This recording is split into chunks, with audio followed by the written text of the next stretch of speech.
I-send lang po namin yung warrant. Okay. Ikaw po ba si Norman Magusig po? Alias Francis Leo Marcos? Hindi.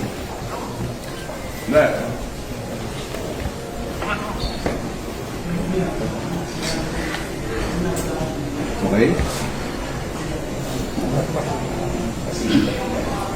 Parang saan yan? Bago pa po yun, ayanin pong masahan ko po kayo ng Kita mo, sir? Kita mo? operatiba ng CIBD. Kayo po ba, ulitin ko po, kayo po ba si Norman Mangusing alias Francis Leo Marcos? Yes, ako. Kayo ay aming ina-arresto sa bisa ng warrant of arrest na issue ng RTC Branch 294 Paranaque City for violation of unjust vexation under Article 287 of Revised Penal Code as amended in relation to Section 6 of RA 10175. Kayo ay karapatang manahimik, sir. O sa walang tigo o anuman ang inyong sabihin ay maaaring gawin pabor o laban sa inyo. Sa anumang hukuman, kayo rin ay may karapatan kumuha ng sarili ng abogado at kung wala po kayong sariling abogado, kayo po ay pagkakalooban ng libre ng gobyerno. Kayo rin po ay may karapatan kumuha ng sarili ng doktor na magsusuri ng inyo. Sir, pwede paano po yan at ano nyo yung karapatan po? Sige.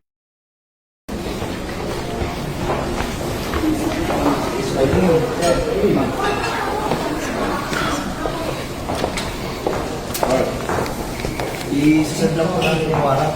Okay. Ikaw po ba si Norman Magusig po? Alias Francis Leo Marcos?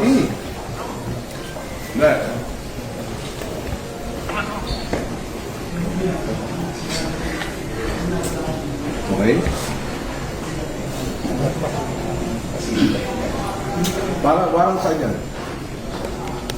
Bago pa po yun, ayanin pong masahan ko po kayo ng Kita mo, sir? Kita mo? operatiba ng CIBD. Kayo po ba, ulitin ko po, kayo po ba si Norman Mangusing alias Francis Leo Marcos? Yes, ako.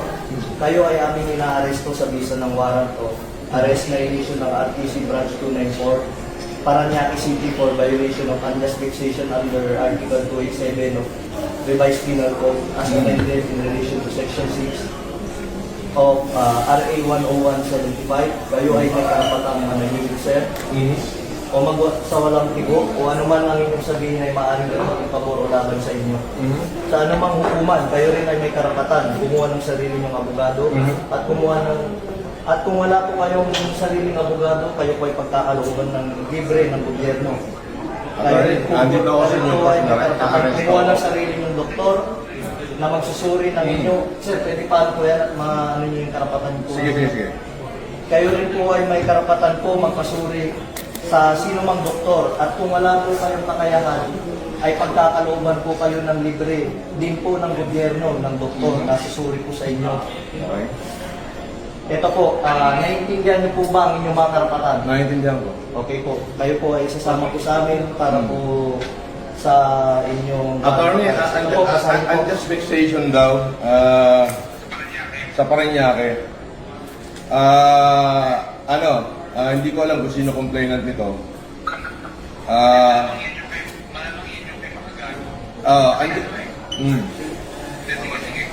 Andito ako sa Newport, ina-arresto na nila ako, sasama ako ngayon, hindi ko natatapusin itong pagkain ko. Inilive na nila ako. Pwede bang, sasama na lang ako, Brad? Huwag mo na ako ipahiya. Hindi, kailangan po kasi may procedure po tayo. Sige, sandali, i-running ko lang. May procedure po tayo, sir. Attorney, nasaan ka ba? Kunin mo tayo. Oo, kailangan bailan nyo na ako rito.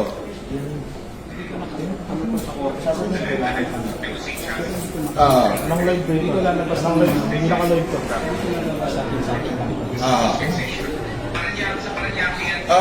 Sandali lang, kausapin ko lang abogado ko.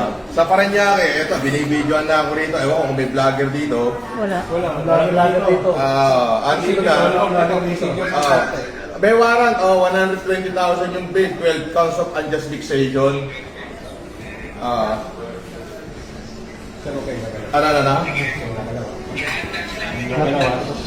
Kayo nagsasabi. Paano to, attorney?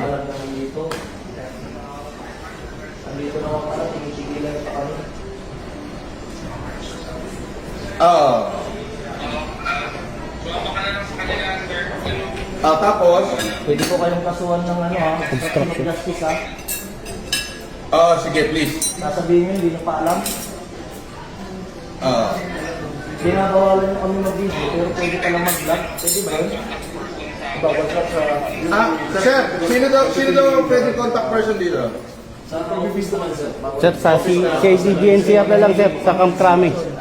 Nakasad yun. Bawat CIDG-NCR kailangan. So, doon yung ako dadalhin sa CIDG-NCR. Yes, sir. Ng Krame. Yun nga po. So, dadalhin daw ako sa CIDG-NCR ng Krame. Ay, hindi ba ganun ang process? Pag may warrant at meron din reliable knowledge. Doon daw ang office ng CIDG-NCR sa Camp Crame. Pwede namin pasukin. Wala makakapigil sa amin. Ha? Sir, yung warrant, sir, is all over the Philippines, sir. Nationwide daw yung warrant. Maayos mo yung coordination namin dito. Kaya nga Yun nga po, maayos Hindi naman sa warrant yan. pag may ganito operation at kailangan talaga i-video, we need to inform mo na si Paco. Kaya namin. Ganun po kasi yung process ng Paco. Opo, may process po. Pero yun nga po, may knowledge na po. At bibigay sa district na ito mo, dito natin. Pwede mo umalis. Sandali, attorney. Ano yan, pwede mo